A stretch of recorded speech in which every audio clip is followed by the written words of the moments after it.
This was a topic I kind of didn't want to talk about on YouTube just because it's controversial, and also I think everything has been said about this topic. And I'm going to try not to echo creators like Jesse Gender or like late night hosts like John Oliver. Hi, my name is Brad and welcome to Anchor.HC, where I talk about politics with a side of hockey. And when I talk about hockey, I'm going to try and advocate for more queer and leftist people joining and playing the sport, especially because it's a very right-wing space and it's a very conservative space, and hockey culture needs to change and move in this leftist perspective. So if that interests you, make sure you hit that subscribe button and to stick around and follow the journey. I also plan on releasing a couple of vlogs about hockey tournaments, especially LGBT hockey tournaments or just hockey games. So if that interests you, make sure you hit the subscribe button once again.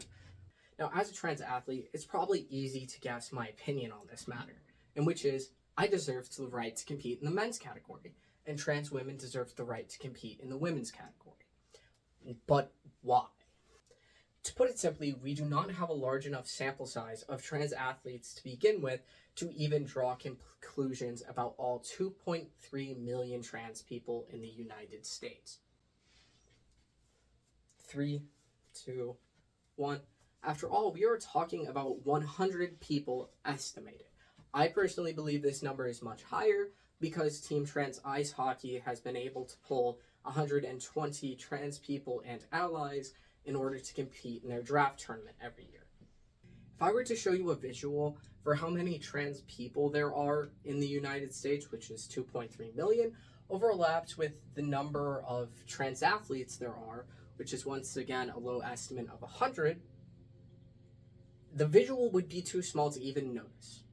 On top of that, most athletic organizations already have common sense procedures when it comes to transgender athletes. One of them is a consistent gender identity for a year alongside being on HRT and testosterone blockers for trans women, and the mostly forgotten about case of trans men just simply confirming that you are on testosterone. These rules are supported by the only longitudinal study on trans women, studying the impact on estrogen and testosterone blockers on trans runners, which I will link in the description for you to read yourself. In this study, race times for trans women after a year of treatment were comparable more to cisgender women rather than cisgender men. This study was only done on 8 trans women. However, it is the only study which shows the effects of HRT on athletic performance over the span of 3 years, which once again supports the most comprehensive understanding and regulation for transgender women in athletics. However, in the same study, the researcher concluded that muscle mass was maintained for 3 years.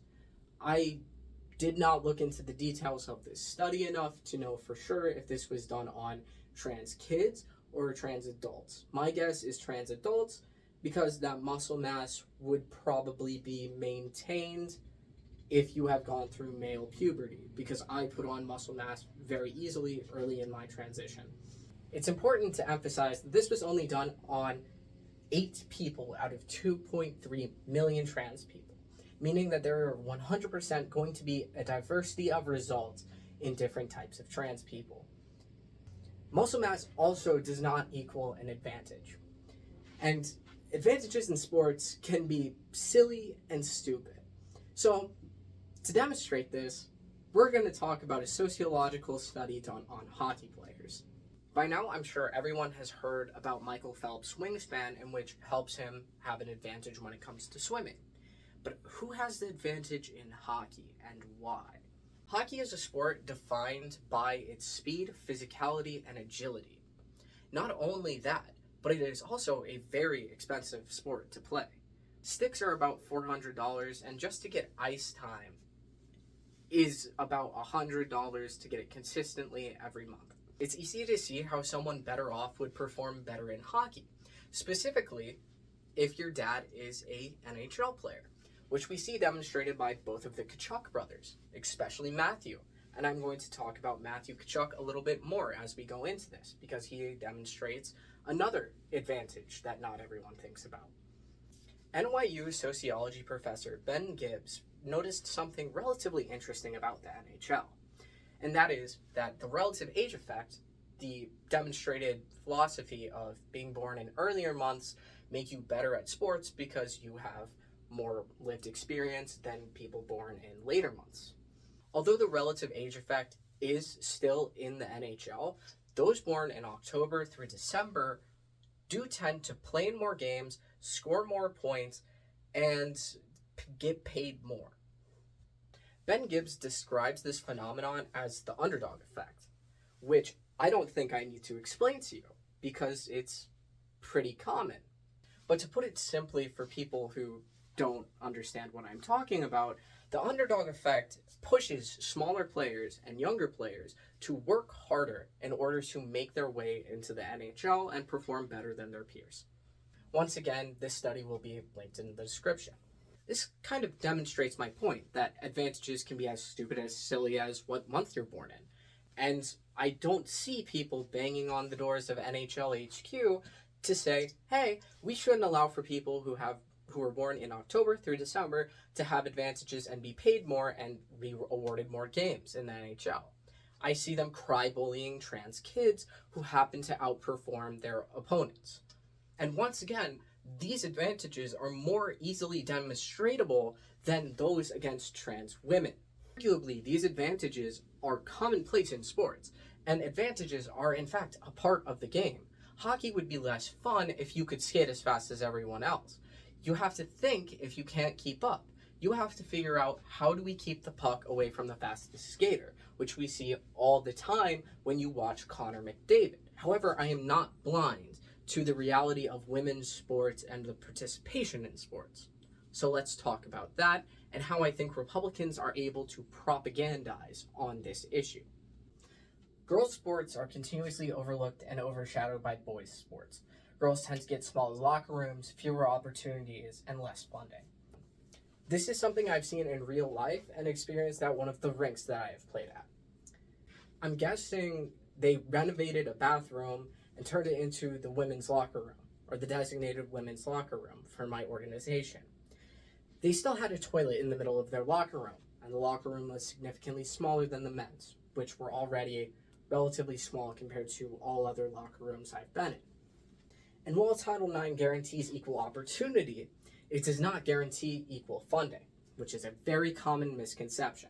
In 2022, the NCAA released a report that showed while participation in women's sports was up, men's sports still received twice the funding. The reason given by the NCAA was simply profit motive, and when it came to recruiting, the disparity was even more pronounced. Men's sports received 3 times the funding for their recruiting budget, and which shows that they aren't interested in growing women's sports. Because if they put more money into recruiting, or an equal amount of money into recruiting female athletes, maybe people would actually show up for some star power like they did with Caitlin Clark. And this is my problem with Title IX and capitalism more broadly.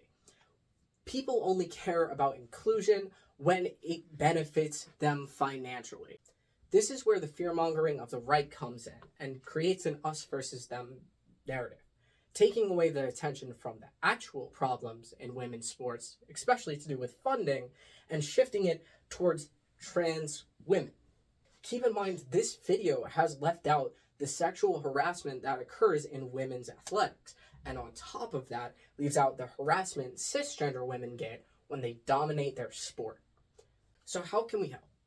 One is by simply not leaving any room for the harassment of around 100 trans athletes in the US, and instead focusing in on the actual problems that prevail in women's sports, such as sexual assault and harassment.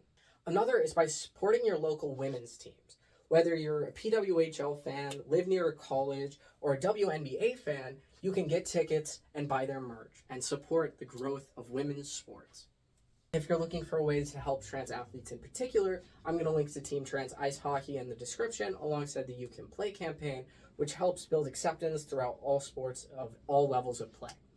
For a little background on where your money will be going for Team Trans, it will be going into a mutual aid fund to help trans players get to the Team Trans draft tournament, which happens once a year. It will also help Team Trans rent out the ice and get referees and all that fun stuff. So if you have a couple of dollars to spare, please consider donating to them. That's all for today's video, and I also want to say I'm going to start linking to Seattle Pride Hockey's list of LGBT hockey teams in the description, so you can join them if you're interested, or figure out how you can support your local leagues. If you managed to stick around to the end of the video, thank you so much for watching. Make sure you hit the subscribe button and notification bell to make sure that you're notified whenever I post a new video, which I'm aiming for being once every 2 weeks. Thank you so much for watching, and remember, you can do anything you put your mind to. See you in the next video.